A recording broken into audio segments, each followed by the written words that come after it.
is sport. By the fans, with the fans. This is the Armchair Selector. Hi and welcome to the Armchair Selector. I'm Jeremy Irvine in Melbourne. We've got our UK correspondent and senior editor extraordinaire. When he's not talking to Stuart McGill, he's hanging out on Test Match Sofa. Good evening, good morning and good afternoon, Peter Miller. Hello, good morning. And isn't it just a fine day? How much fun is the English press having with this, well, Homeworkgate as we're calling it over here? I think it's just so farcical that I don't think anybody's really... there's more hilarity than anything else, I think, amongst England cricket fans. It just all seems to be going completely wrong for Australia. This might be the worst tour they've ever had. I'm very, very confused. From reading between the lines, I mean, Pat Howard has come out now and said that Shane Watson is sometimes a team player, sometimes he's not. Yeah. I'm not quite sure what that means. Does that mean, like, sometimes you're drunk and sometimes you're not, but more often than not you're drunk? He's one of these things that he's put the word sometimes out there and then said, but I'm not going to comment on it. And I'm like, well, Pat, you just have. You've just said sometimes he's a shitbag and sometimes he's not. So which one is it? And it's just very, very confusing. And as well, what Arthur and Clark have said, that it wasn't even these four players that were doing the repeated infractions of the code of conduct, etc., and they were just basically chosen as scapegoats, which reminds me of when I was at school, in that you'd have a whole class being an absolute pain, with 3 or 4 people as the ringleaders. Yep. But the one that got sent out the class to go and stand in the hallway was the one who did it last, not the one who started it, which to me seems an absolutely ridiculous way to manage people. Did they not tell them how important this piece of homework was for them to not bother doing it? Did they not tell them that this would be the consequence? And then on top of that, if they're not the people that have been repeatedly breaking the code of conduct, why is it them that's been banned from the next test? Look, yeah, quite. Look, I have no issue. We're going to have a very, very strong disagreement about this because Shane Watson is part of the problem, not part of the solution, and it's a damn good thing he is out of that team. And there was dancing in this house last night when the news came through that he'd gone. My issue with this is that there has obviously been some grumblings going on behind the scenes for some time, and we're not winning. So if the culture's not there, if the hunger's not there, if the professionalism, and these blokes get a lot of money, Peter. I mean, as rich in spirit as we are, we ain't making the coin these blokes are. If they're not doing what the coach asks them to, well, what the hell are they doing in the bloody Australian cricket team? I don't want people who don't give a shit in my cricket team. But there has to be a problem with the way that the team is being managed for this to have risen in the first place. Yeah, now that's a very different point, though. That's a very, very good point. And, the baying for Mickey Arthur over here, I wonder, has been, if that's been partly because he's South African, partly because they're not here, and partly because, really, let's face it, it's easier to attack the coach and not the players. But Shane Watson has been in and out of that team. Let's use Watson as an example, and we'll come to Khawaja and the others in a minute. Watson's been in and out of that team for a couple of years, and we're not the only two in the cricketing world to have written very dismissive pieces of him. And in fact, Gideon Hageman, who we had a chat to him 2 weeks ago, was of the view that you can't fit in a trained cricket team around Shane Watson. And maybe this is a good thing. Maybe this is a good thing for Watson to be out of that team, even just for a couple of weeks. What do you think? I personally, I'm removed from it. I don't have a problem with Shane Watson, personally. I think he's justifiably in the team because I don't think you have a better player. And he might not be the nicest bloke, but ultimately you want to win test matches, just as Kevin Peterson for England isn't necessarily the easiest bloke to get on with. Yeah. But there isn't someone better to come in and do his job. So from my point of view, you don't pick a cricket team on how nice a bloke is, you pick a cricket team on how good a player he is. And you don't pick a cricket team on how good they are at filling in forms, because there was the other bit of information that came out from within the Australian camp, that there's these wellness forms that all of the players need to fill in at the end of each day's play, at the end of each day, to tell the sports scientists behind the scenes how they're feeling. Now, I have worked in lots of different organisations where form filling is something that they do, and I always find it a completely pointless exercise, and no one actually looks at it. It's just a way to say, oh, look, we're doing our job. So I can understand why these professional cricketers who are there to play cricket are looking at these various forms they're being given and saying to themselves, "Oh, for Christ's sake!" So clearly they're not, but they're not clearly not invested in this regime that Arthur and Clark and these sports scientists behind the scenes have given them. And as Stuart McGill was saying the other day, is the way that this rotation policy, this informed player management policy, is being put across to the players, are they invested in it at all? And if they're not invested in it at all, they can be quite understandably a bit pissed off when they get dropped. Because they're going, well, hang on a second, I feel fine, I want to play. Whereas some sports scientist with a laptop and a whole load of questionnaires has said, oh, no, you can't play. Right. Rather than actually having a conversation with the players and saying, are you well enough? So for me, this is symptomatic of the fact that all is not well within that Australian cricket camp. Absolutely. And this follows on from the fact that there was the Mike Hussey incident at the end of the summer where Michael Clark decided he was going to go to some party on a boat and then threw his toys out of the pram, allegedly, and said he was going and it was an official team event and everybody needed to go. And then allegedly Dave Warner phoned up Mike Hussey and had a go at him about it. And it seems that Michael Clark is trying very, very hard to assert his authority on this team. And they're not necessarily going the way he's going to go. And I can understand it from Clark's point of view. Someone mentioned that Clark is similar to Brian Lara was in the mid-1990s with the West Indies team, and that he's the only really world-class player and the captain. And to try and get everybody to come along with him is quite a hard thing to do. Yeah. So if you've got players that aren't invested in the way that this team is being run, are questioning what the coach is giving them, and then the coach isn't necessarily a strong enough person a la John Buchanan to say, this is the way it's happening, end of, then this is what happens. And you have a situation where you have people not playing in a test match because they haven't filled in a piece of paper. I hear that, but I also think that obviously it's a story, and that was the reaction from a lot of people over here today, and I'm sure the English press are having a ball. But I think in a management role, you get to the stage where you give people enough chances, and you go, right, there's one more thing, and I've been, you and I've been in senior roles before, and you go, right, excuse my French, that's it, no more. I'm not going to give you another chance. And you put your foot down very, very strongly, and the person goes, oh, but you didn't tell me. It's like, well, how many freaking chances do you need to get? So let's take Watson out. Who else has been impacted? Mitchell Johnson may or may not have played. Usman Khawaja must be kicking himself, and Phil Hughes must have woken up this morning and he's going, thanks, Aussie, I'm actually likely to stay in that test team. Now, what happens if Hughes goes out and scores a double 100, God forbid, against the Indians? It won't happen, but we never know. Khawaja would be just kicking himself going, well, that was a stupid thing for me to do. But there's been question marks over Khawaja before, hasn't there? As far as between the wickets, fitness, his commitment to the side. Yep. So when his name was mentioned in this, I wasn't particularly surprised because, as I said, there's kind of been rumblings behind the scenes that perhaps he's not the most popular member of the team as far as management's concerned.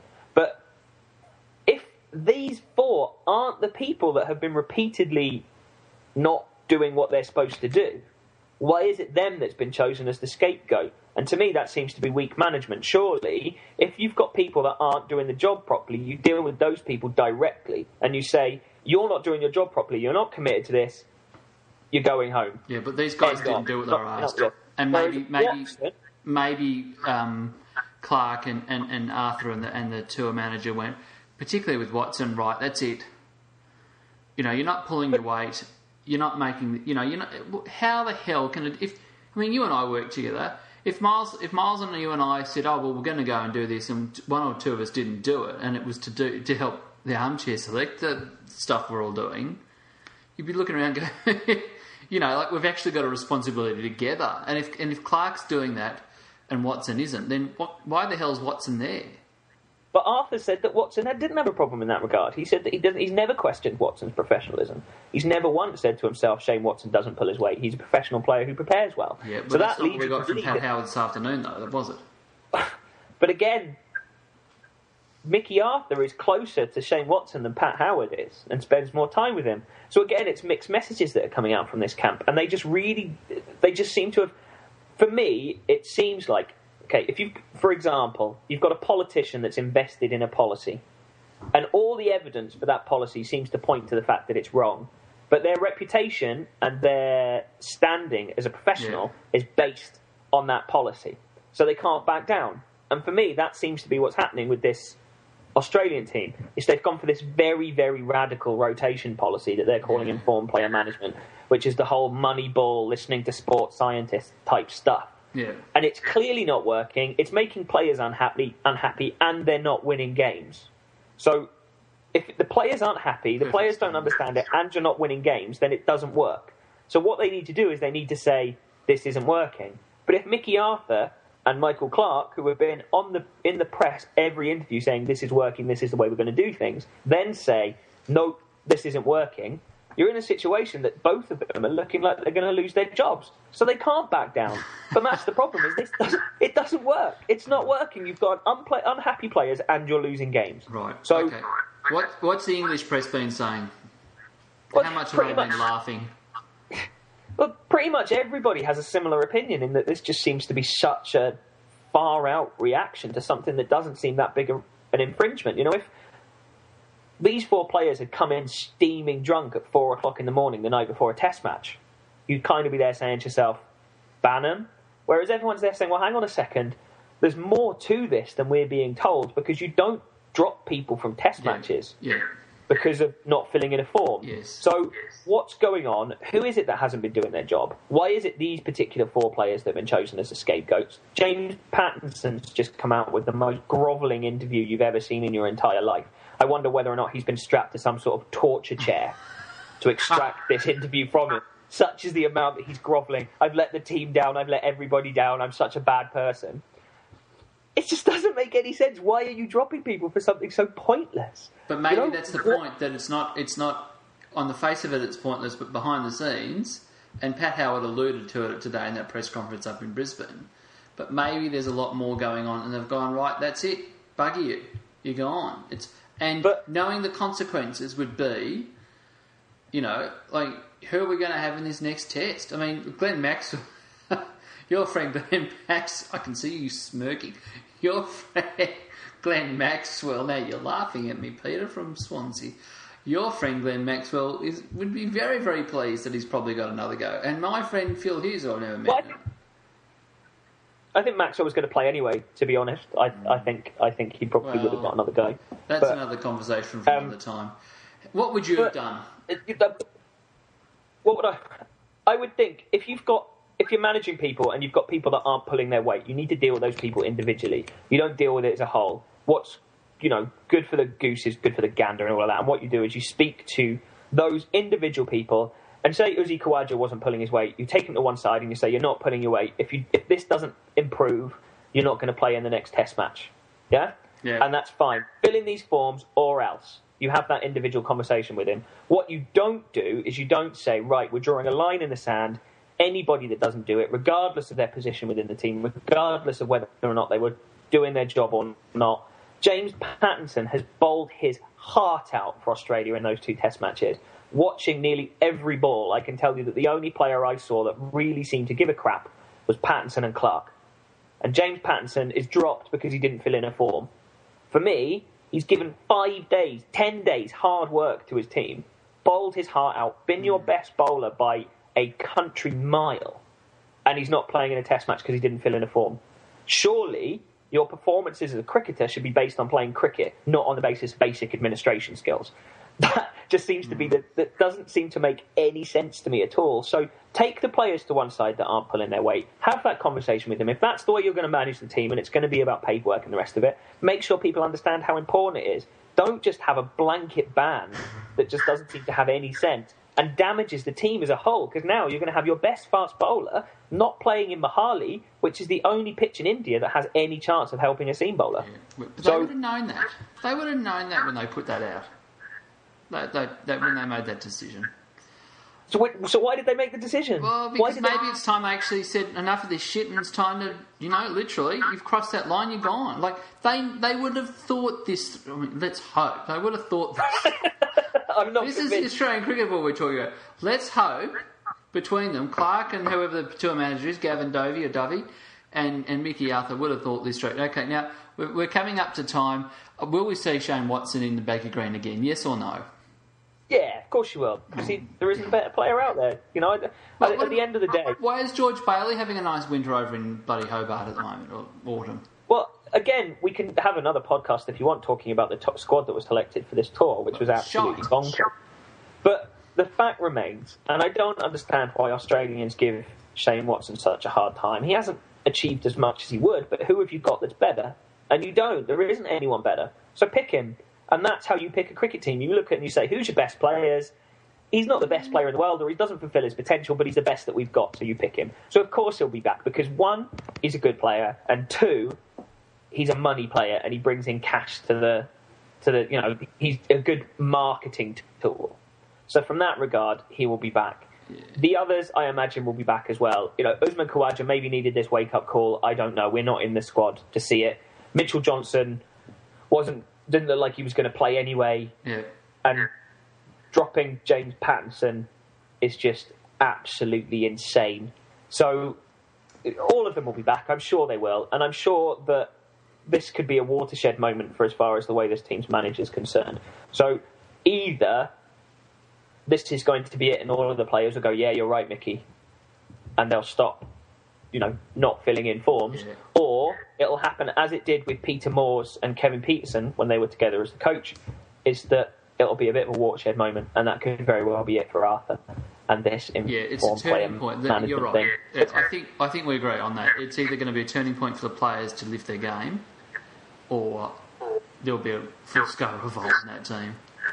Yeah, and either way, that's got to be a good thing. But I don't think this is the end of it by any stretch. No. And I think that behind the scenes, this is a very, very unhappy Australian camp. And I'm really looking forward to when they arrive at Trent Bridge with the ball swinging round corners. Lovely. Peter, where can people find you on Twitter, my friend? I'm at the Cricket Geek. You can find me on Twitter. Please do come and say hello and tell me how much you disagree with me. It's what I live for. Well, no, Stuart McGill won't be, because what did he say? I'm honoured to be with you, says Peter. No, I'm honoured to be with you, says Well, he was just being kind. No one's really honoured to speak to me. Well, why would you not be honoured to speak with you? As I am, and it's great to have you along. You can follow me, Jeremy_Irvine, on Twitter, and we're at Armchair Selector. How do we spell Armchair Selector, Peter? It's with a second E and selector missing, Jeremy. Thank you very much. And our website is www.thearmchairselector.com. Peter, we will speak again. Predictions for this third test in India before we wrap it up for this edition of the Armchair Selector. I think Australia are going to win the toss, elect a bat to select an uncompetitive total, and then lose. Right, 3 days, 4 days, or We'll give them 4 days. Give them 4 days. days. On the fourth day they'll lose. So we'll have to go through a weekend of pain. Yes. Lovely. Okay, that's Peter Miller, as heard on Stuart McGill's on the Armchair Selector recent podcast, and also fresh from his, I was going to say award-winning stint. We may have given you an award for your work with Test Match so far, and we'll talk to you soon, mate. Ta-da. Thanks.